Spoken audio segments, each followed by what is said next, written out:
Hi, everyone. In a couple hours, Mrs. G and I will be heading back up to St. Joseph to the eye doctor. And I'll tell you the whole story here next on What's Up with Richard, Variety TV. All right, I'm in the parking lot. I just drove the 25 miles to the eye doctor again.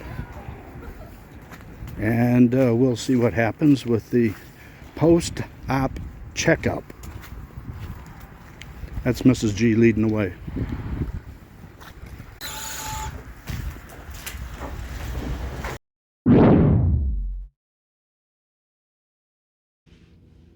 Well, this whole story started about a year and a half ago when I had a routine eye exam, and the doctor noticed that the cataract in my left eye was about 25% worse.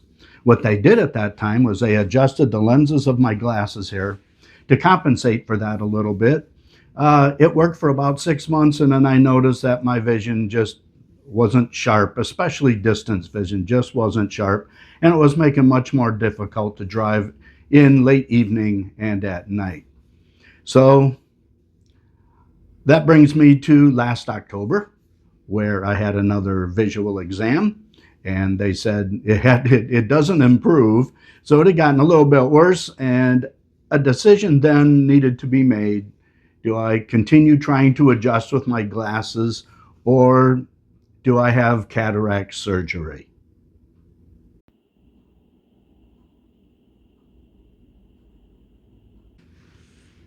So that brought me back to the eye doctor in November, where I actually talked to a surgeon, and we decided that it was probably a good time to change it now before it gets too much worse. And this is my surgery story.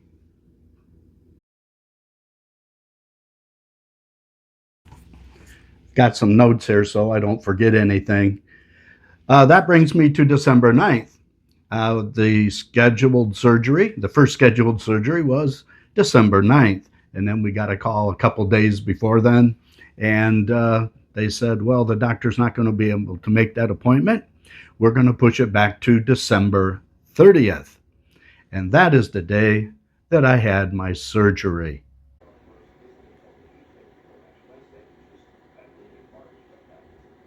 This green paper is the list of surgery instructions from the doctor.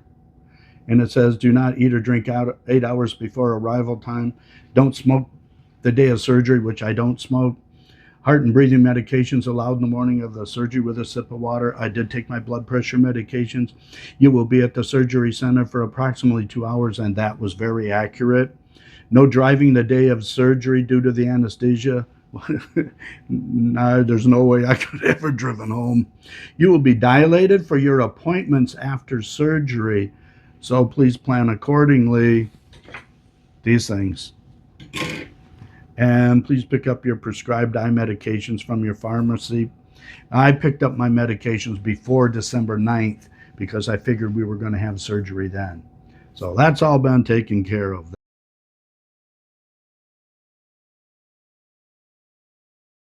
All right, the surgery was at 11 o'clock a.m. And it was pretty interesting because I've had surgery before, and they put you in one of those dressing gowns, the one with the air conditioning in the back. And but it wasn't anything like that. All I had to do was come in, sit down, and they went over some paperwork with me that were basically these instructions, and then I signed at the bottom that I had reread those for sure. And then they made me lay down on the hospital operating table, and that particular cart was pretty comfortable.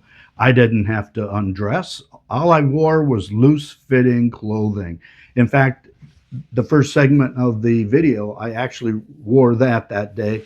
A low V-neck, some sweatpants, my shoes. I didn't even have to take my shoes off. All I had to do was lay on the cart and get ready for surgery. And this is how they prepped me.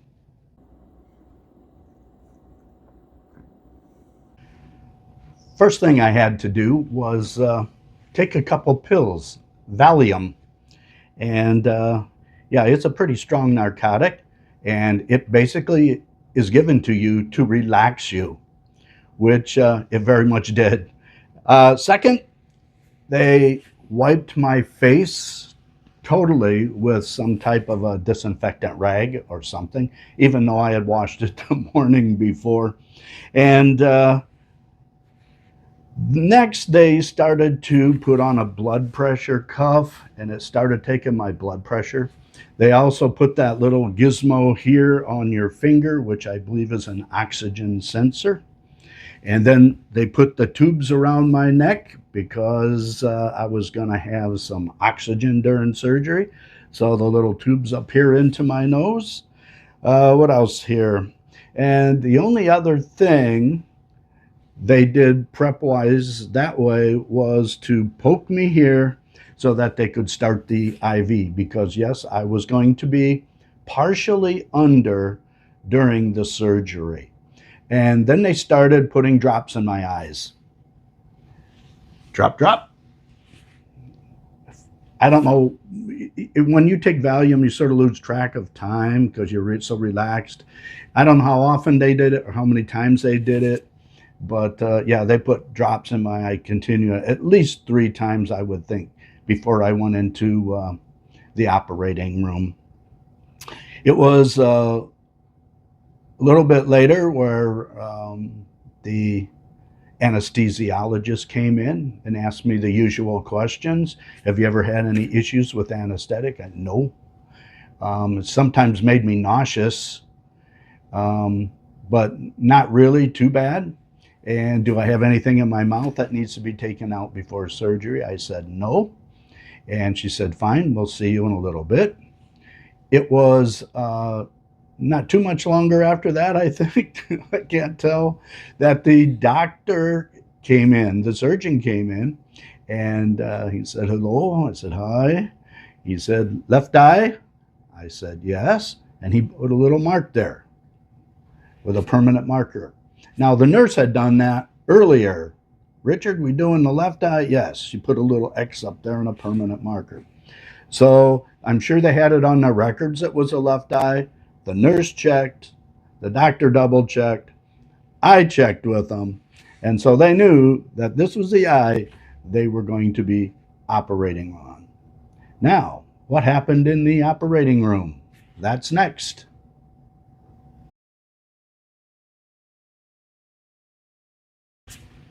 And this is what I remember about going into the operating room. Eventually, the nurse said, okay, we're ready to go. And I felt the cart moving and going through a hall and then into the operating room. Very bright lights. And of course, they had the big light above me. And there was some equipment over here I was looking at.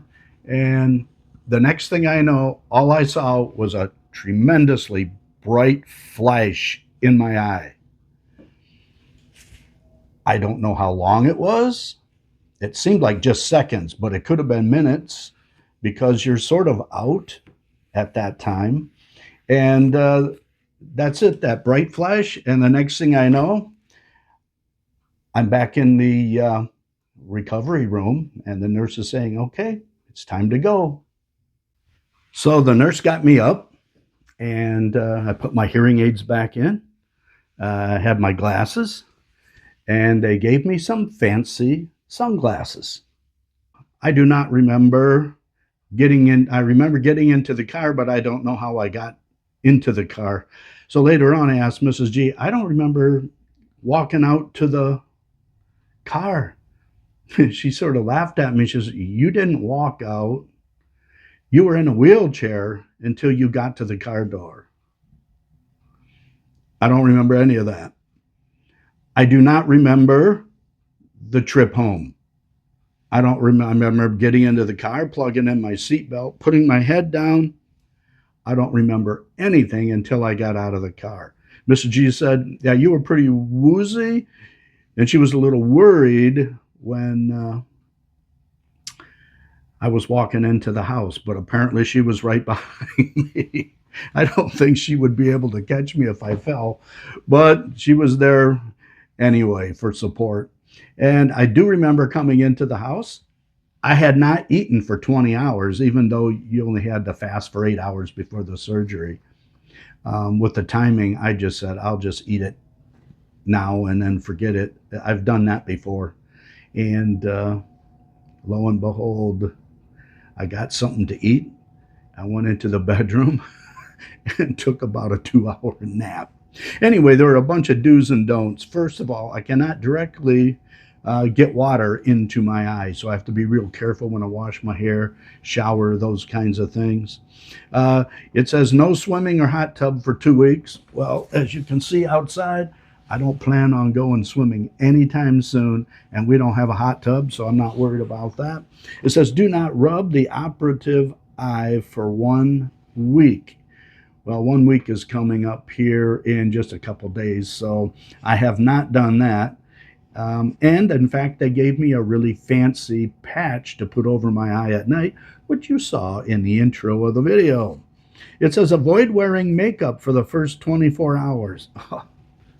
Well, that's not a problem. Wear the shield when you go to bed for at least 4 nights after surgery. Well, I've worn it for 6 nights, and tonight will be the first night that I don't wear it. All right. They also gave me some eye drops. Drop, one drop. I think this is prednisone, which is a steroid. I can't remember what this one is. I did look it up. It's another one that you have to do. So you put this one in first. You wait 5 or 6 minutes, and then you can put this one in. You do that 4 times a day for the first week. You do it 3 times a day for the second week, 2 times a day for the third week, and 1 time a day the fourth week. So yeah, this whole process goes on for a month. All right, Mrs. G didn't trust my phone. I have a warning system that says, Mr. G, you need to take your pills. So she made me make a chart. As you can see, I've adjusted it. Next week, it's only 3 times, 2 times, 1 time a day. So I put this thing here, said, okay, FYI, Mrs. G.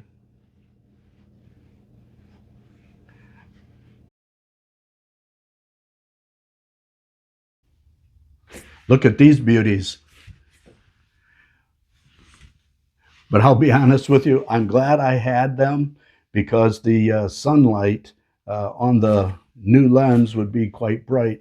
One of the things I noticed right away, other than the fact that my vision was really clear, was that colors were so much brighter, more vivid.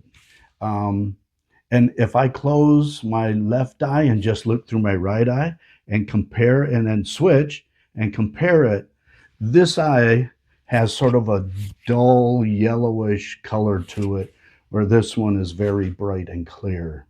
So in that respect, things have gone on pretty darn well with this surgery. I do have some post-op complications. That'll be coming up a little bit later. A few moments later. And finally, what are some post-op complications that I've had? Serious complications? None at this point. They do give you some things to look at here on the paper that says if you have any of these issues, call this number immediately. Doesn't matter what time of the day. An increase in pain. I had no pain anytime during this surgery. None. The only one would be that little pinprick when they put the IV in, and that was nothing. A decrease in vision. Well, actually, I have an increase in vision, so I'm not worried about that yet. Flashing lights in the dark. And every once in a while, I'll go into a dark room and I'll check, but I've not had any flashing lights. A headache requiring painkillers. I have not had a headache requiring painkillers. The only issue I have right now is vision close up.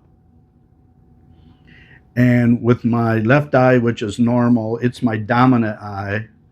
This eye is, with the new lens, is more for vision than for close up. So there's a difference there, but there's always been that difference between my right eye and my left eye. I noticed I have a hard time working on the computer. I have to take my glasses off, which I did before. I see okay with this eye. It's very blurry with this eye. They will fix that, hopefully in a month or so, if things go well, with glasses. They can adjust that so that your vision is a little better. The only other issue I've had is flashing. Right around the peripheral edge of the eye, where they put in the new lens, it sort of flashes. Not the sparks like they're talking about, that's serious. But what they said is happening here, and I did look it up on the internet too, is that the light hits the new lens at the edge, and then it just sort of reflects onto your retina. And that's what that little bit of flashing is. It's getting better very slowly. As time goes by, I don't notice it quite as much. They say two things happen. First, they say that scar tissue is eventually going to cover where that edge of the new lens connects to the eye, and that will decrease it. And also, your brain will start to ignore that because it's not important. Do I look cool or what?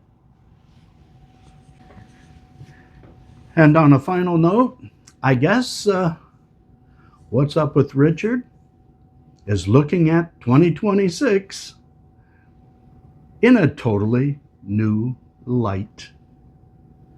Thanks for watching What's Up with Richard Variety TV.